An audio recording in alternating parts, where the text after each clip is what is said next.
নমস্কার সবাই। আজকের রেসিপি হলো কাঁচা কাঁঠাল দিয়ে তরকারি রান্না করব।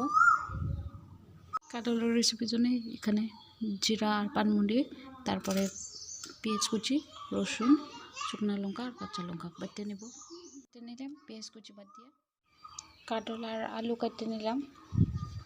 আমি কাঁঠাল আর আলু দিই জল, তারপরে লবণ, হলুদ দিয়ে সিদ্ধ করে নিব। 5 মিনিট ভালো করে ভাপ দিয়ে নিলাম। ভাপ দিয়েও জল দিয়ে ফেলাই দিলাম। প্রথমে ফোড়নে দিব গোটা জিরা, তেজপাতা, পেঁয়াজ কুচি, রসুন বাটা, লঙ্কা বাটা, জিরা আরও পানমুড়ি বাটা, হলুদ, লবণ,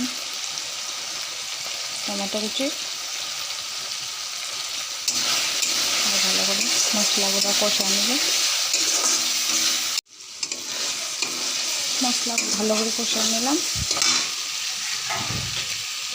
তারপরে সিদ্ধ করে রাখা কাঁঠাল আর আলু অ্যাড করে নেব।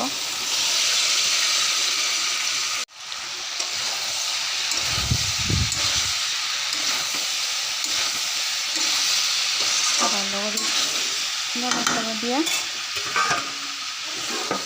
5 মিনিট ঢেকে নেব। ঢাকনি তুলে দেখব কন্ডিশন আছে।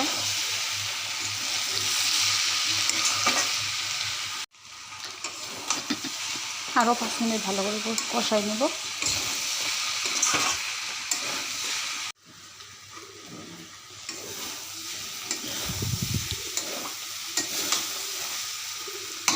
ভালো করে কষানি হলো জল অ্যাড করে নিব।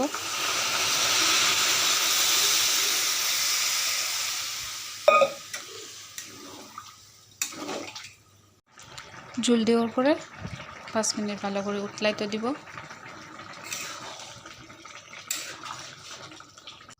গোটা গরম মশলা বেটে নিব, গরম মশলা অ্যাড করে নিব।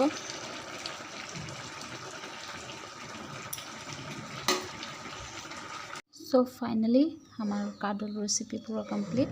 আমার রেসিপিটা যদি ভালো লাগে থাকে তো লাইক করে দিও, শেয়ার করে দিও, সাবস্ক্রাইব করে দিও। Thank you for watching my video.